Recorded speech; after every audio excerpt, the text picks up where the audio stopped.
Assalamualaikum warahmatullahi wabarakatuh. Selamat malam, salam jumpa kembali para sahabat Kahor dimanapun Anda berada. Masih bersama Bang Fawa. Malam yang sunyi ini, Bang Fawa akan menceritakan sebuah kisah seram dari tanah Kalimantan. Kisah seorang anak yang tiap harinya didatangi oleh arwah ibunya yang baru saja meninggal. Bagaimana kisah lengkapnya? Jangan kemana-mana. Mari kita simak bersama-sama.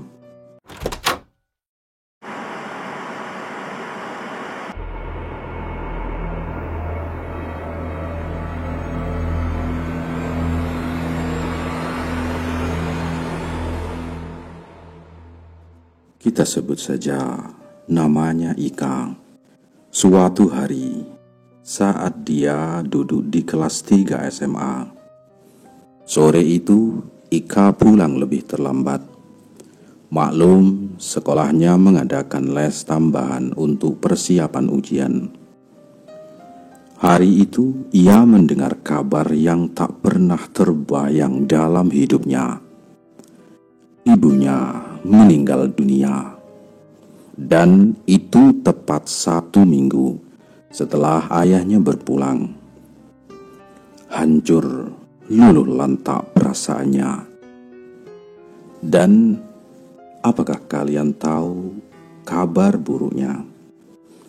Ika masih punya adik, yang cewek usia 10 tahun dan yang cowok 5 tahun. Oke, saya ceritakan dulu latar belakang keluarga ini. Ayah Ika adalah seorang PNS. Dulu bertugas di salah satu kabupaten di Kalimantan Barat. Ibunya asal kabupaten itu juga. Nah, sejak pindah ke Pontianak, ibunya sudah tak pernah pulang ke keluarganya. Bukannya apa-apa. Untuk pegawai negeri pangkat rendah, biaya untuk mudik itu cukup mahal. Ibunya bilang, kelak Ika akan butuh uang untuk kuliah. Jadi lebih baik uang disimpan saja. Otomatis di Pontianak, mereka tak punya keluarga, kecuali keluarga ayahnya. Itu juga keluarga jauh, dan hubungan mereka tidak baik. Sore itu Ika hanya menangis sambil memeluk Lulu dan Nanda, kedua adiknya. Tangis yang lebih keras daripada seminggu sebelumnya ketika ayahnya pergi untuk selamanya. Lulu juga ikut menangis. Nanda yang masih kecil hanya memeluk Ika. Ia tak terlalu mengerti karena masih berumur 5 tahun. Sebagai baktinya, Ika ikut serta memandikan jenazah ibunya. Diusapnya lengan ibunya perlahan. Ia tak kuasa menahan air mata. Tapi di momen itu, Ika berusaha tegar. Hal aneh terjadi kala Ika membersihkan sela jari ibunya. Tangan ibunya seperti menggenggam tangannya. Ika berusaha melepaskan, namun cengkraman itu terasa berat. Ika hendak meminta bantuan kepada Mak Suti, tetangga yang ikut serta memandikan ibunya. Tapi belum juga Ika berbicara, cengkraman itu lepas. Ika sempat merasa takut. Tapi setelah dipikir, masa ada ibu yang mau menakuti anaknya? Lagi pula rasa takut Ika tertutup oleh rasa sedih yang mendalam. Terbayang rumitnya hidup tahun-tahun ke depan. Setelah dikafani dan disolati, maka dihantarkanlah ibunya ke peristirahatan terakhir. Air mata Ika mengalir deras. Nanda digendongannya hanya menatap lembut pada ibunya. Lulu menarik tangan Ika. "Kak, kata Pak Ustadz tadi kalau kita menangis, ibu juga akan menangis." Ika berusaha menghapus air matanya. Ia tak mau mengecewakan Lulu. Ia berusaha tegar hingga prosesi pemakaman selesai. Saat mereka berjalan meninggalkan kuburan, tiba-tiba Nanda kecil bertanya, "Kemana?" "Kita pulang," kata Ika. "Pulang kemana?" "Ya ke rumah." "Ibu ndak pulang." "Enggak, ibu di sini saja," kata Ika. "Nanda mau sama ibu." "Ini tempat ibu sekarang. Nanda sama kakak ya." Ika tak kuasa menahan sedihnya. Sepertinya Nanda baru mengerti bahwa ia akan berpisah dengan ibunya. Sepanjang jalan Nanda terus menangis. Ia ingin ibunya ikut pulang. Ia tak mau meninggalkan ibunya. Malam pertama tanpa ibunya, Pak Ahmad, suami Bu Suti yang merupakan tetangga mereka, menawarkan Ika dan saudaranya menginap di rumah mereka. Tapi Ika menolak. Ia tahu anak Bu Ahmad dan Bu Suti juga banyak. Tak enak ia menumpang. Apalagi Nanda terus menangis. Tak enak juga ia berisi di rumah orang. Maka sebagai gantinya, Bu Suti menawarkan diri menginap di rumah Ika, agar Ika tak kesepian. Ika pun setuju. Maka malam itu, Lulu dan Nanda tidur di kamar Ika. Nanda terus rewel ingin bertemu ibu. Mati-matian Ika memberi pemahaman pada Nanda bahwa ibu sudah tidak bersama mereka lagi. Sampai akhirnya Ika berbohong. "Ibu lagi pergi. Nanti kalau urusan ibu selesai, ibu akan pulang." Nanda akhirnya tenang. Malam itu Ika tertidur dengan segala derita fisik dan perasaan yang ditanggungnya. Kehilangan kedua orang tua dalam waktu yang berdekatan sungguh menghancurkan hatinya. Besoknya Ika telat bangun. Nanda sudah riang berlari-larian di ruang tengah. Lulu masih tertidur. Ika keluar rumah dan Nanda sudah mandi, berganti baju dan dibedaki. "Wah, Nanda sudah rapi. Mandi sama Mak Suti ya?" tanya Ika pada Nanda yang sedang bermain pesawat-pesawatan. "Ndak," sahut Nanda kecil. "Nanda mandi sama ibu," tambahnya. Ika kaget bukan kepalang. Bagaimana caranya Nanda bisa mandi bersama ibu? Bukannya ibunya sudah tiada?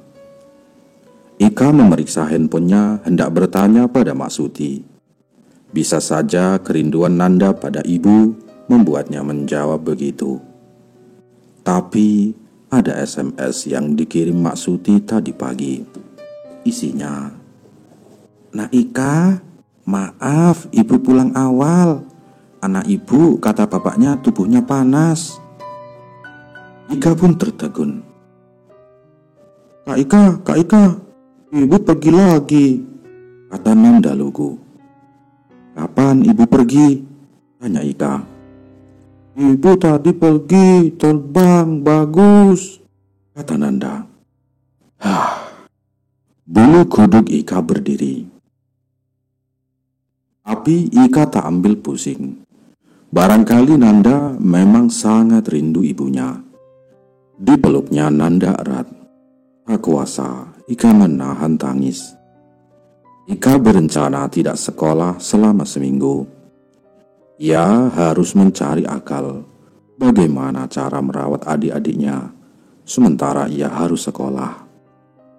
Lulu sudah bisa mengerti, tapi Nanda tak bisa ditinggal begitu saja. Soal keuangan, Ika tidak terlalu cemas. Ayahnya pegawai negeri. Kalau sekedar untuk hidup dan makan, mereka masih ada uang pensiun. Tapi beban terberatnya adalah mengasuh adik-adiknya. Malam harinya, Nanda pun menangis.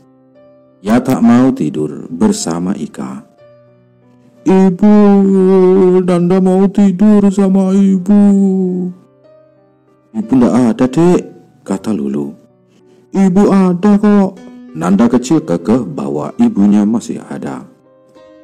Ika kemudian berinisiatif membawa Nanda ke kamar orang tuanya. Sebenarnya Ika belum siap. Kalian tahu kan, aroma itu bisa menyimpan kenangan. Nah, aroma kamar orang tuanya bisa membuat Ika jadi lebih sedih. Makanya Ika menghindari ke sana. Tapi demi Nanda, Ika menguatkan diri. "Kak, Lulu di sini saja ya," kata Lulu. Dia tak mau ikut. "Kenapa?" "Lulu takut." "Takut kenapa?" kata Ika. "Ibu kan baru meninggal. Kata teman Lulu, nanti ibu jadi hantu." "Us, jangan sembarangan. Ibu sudah tenang di sana." Lulu tetap tak mau ikut. Ika mengalah. Ditinggalkannya Lulu semakin dekat ke kamar ibunya. Nanda berhenti menangis ketika Ika memegang gagang pintu. Ika mendengar sesuatu.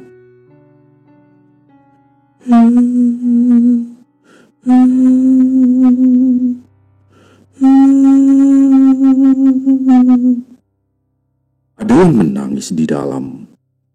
Pilu sekali terdengarnya. Ika berhenti sejenak. Ika memandang Nanda. "Ibu," kata Nanda. Jantung Ika berdegup kencang. "Sudah, bubuk di kamar kakak aja ya," kata si Ika. "Ibu." "Oke Nanda." Ika tak punya pilihan. Dibukanya pintu itu. Gelap. Ika menyalakan lampu. Tak ada siapapun. Kamar itu menjadi saksi wafatnya ibunya. Itulah kenapa Ika belum berani ke sana. Tapi Nanda tampak senang. Mungkin aroma ibunya yang masih tersisa membuat Nanda merasa nyaman. Ika mengusir jauh-jauh pikiran buruknya. Dipandanginya wajah Nanda dengan perasaan penuh kasih sayang. Malam itu, Ika tak dapat tidur dengan nyenyak. Dadanya terasa sesak dan sedih. Menjelang subuh, baru Ika tertidur. Tapi tak lama kemudian, sekitar pukul 6 pagi, Ika terbangun. Ia mendengar adiknya tertawa. Tapi saat bangun, Nanda tak ada di sampingnya. Ika pun panik. Ia pun pergi ke kamar tempat tidur Lulu. Hanya ada Lulu di sana. Ia cari ke ruang tamu. Juga tidak ada. Seluruh pintu rumah masih terkunci rapat. Lalu ia mendengar suara Nanda lagi. "Nanda," panggil Ika. Tapi Nanda tak menyahut. Suara Nanda masih terdengar. Ika mencari sumber suara yang mengarahkannya ke kamar ibu. Ika mendekati lemari. Suara Nanda terdengar jelas dari sana. Ika membuka pintunya.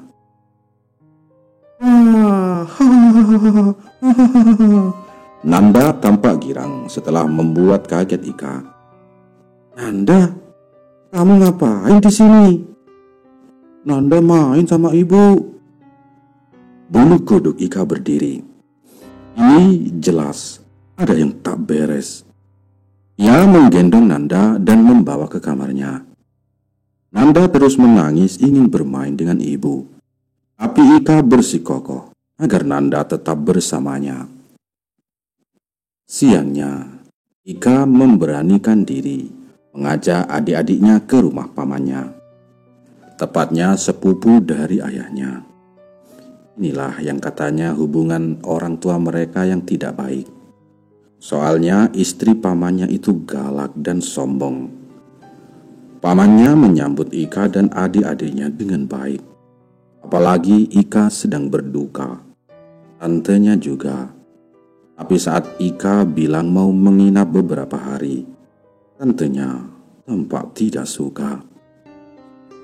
"Ya sudah, kamu dan adik-adikmu di sini saja dulu," kata paman Ika. Maka malam itu Ika menginap di rumah itu. Besoknya Ika dan adik-adiknya diusir oleh tantenya. Alasannya ia diganggu arwah ibunya Ika. Jadi pas tidur, tantenya Ika merasakan sesuatu yang berat menindihnya. Nafasnya sesak, dan saat ia membuka mata, ia melihat sosok ibu Ika menangis di samping kasurnya. Ia berusaha membangunkan suaminya. Namun saat suaminya bangun, sosok itu sudah tak ada. Malam itu juga ia mau mengusir Ika karena dianggap membawa petaka. Tapi suaminya menganggap istrinya mengada-ngada. Ia tahu istrinya itu tak suka dengan keluarganya, tapi mengusir keluarga yang numpang menginap sungguh tak manusiawi.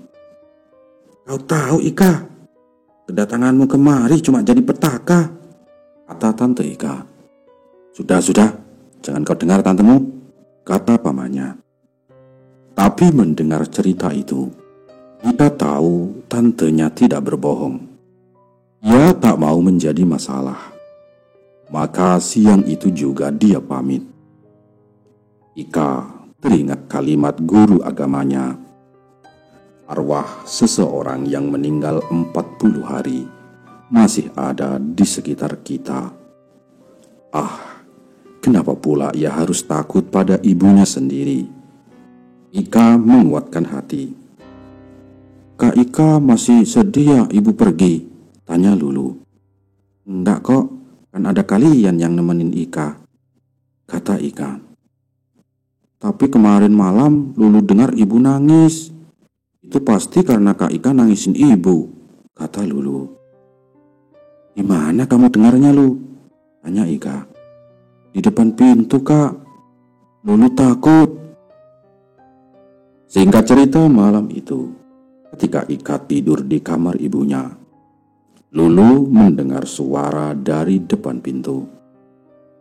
Kak Ika, Kak." Ada yang menjawab. Lalu terdengar suara tangis yang pilu.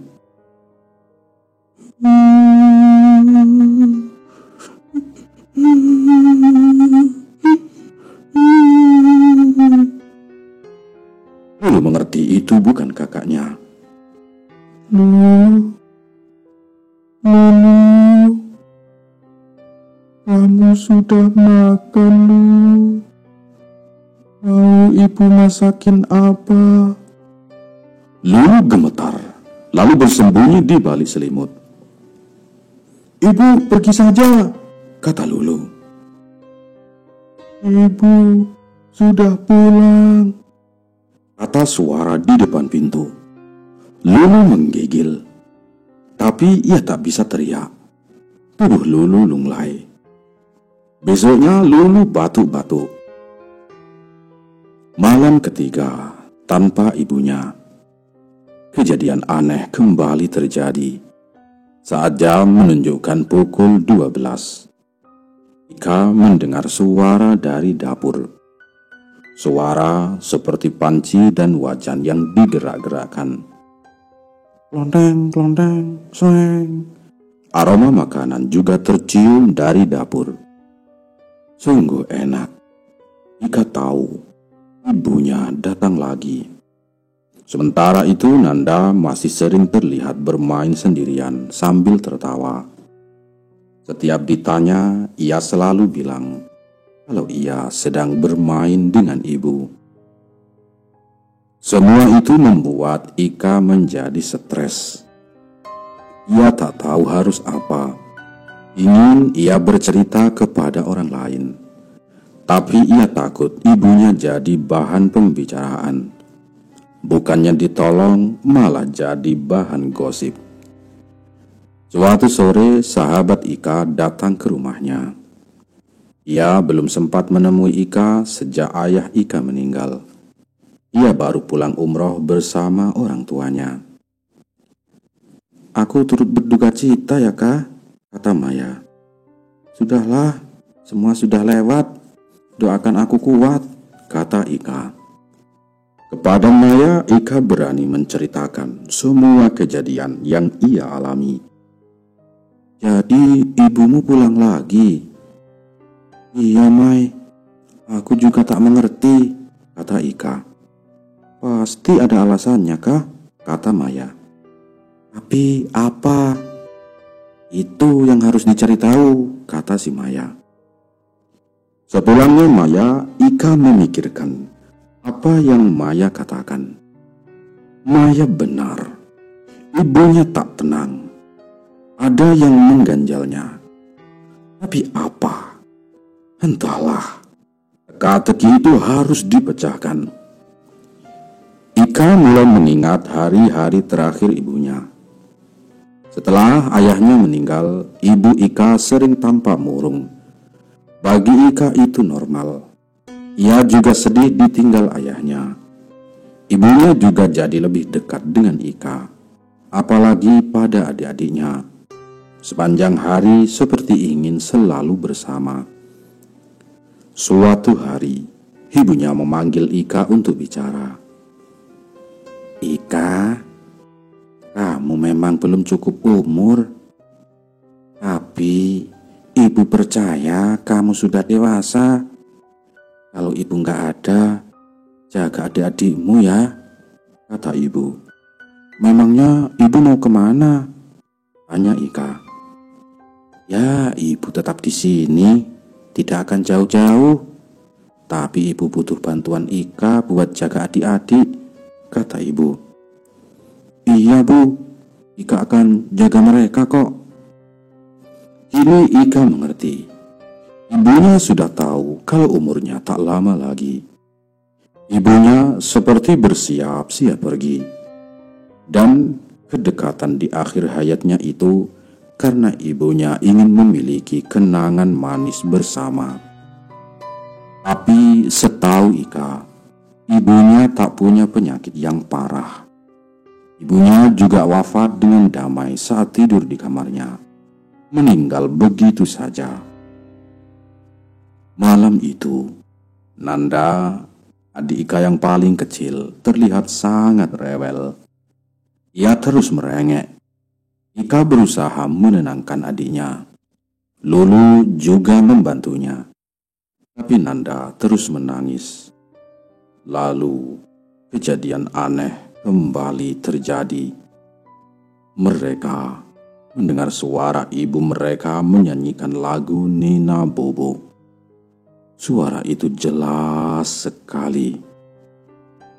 "Nina Bobo, Nina Bobo, oh Nina Bobo, kalau tidak bobo digigit nyamuk." Ika dan Lulu terdiam. Walaupun itu suara ibunya, tetap saja ibunya sudah nggak ada. Tetap menakutkan. Tapi Nanda yang mendengar suara itu malah menjadi tenang. "Nanda mau bubuk sama ibu," kata Nanda.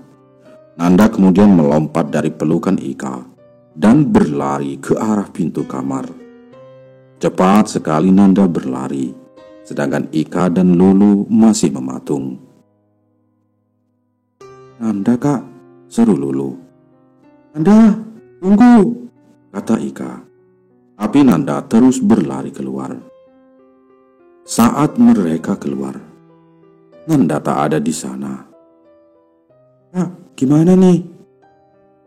Kita cari di penjuru rumah, kata Ika dan Lulu bergegas. Di ruang tamu tak ada, di dapur tak ada. Ika tahu mereka di mana.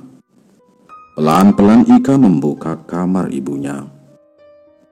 Ika dan Lulu bertatapan di atas tempat tidur. Ibu duduk sambil menimbang Nanda. Nanda tertawa. Ibu, kata Ika. Sosok itu menatap tajam Ika. Ibu kenapa di sini? Ini bukan tempat ibu lagi. Lalu tubuh Nanda seperti melayang di udara. Sosok itu melesat cepat ke depan wajah Ika. Ini tempat ibu. Kalian anak ibu.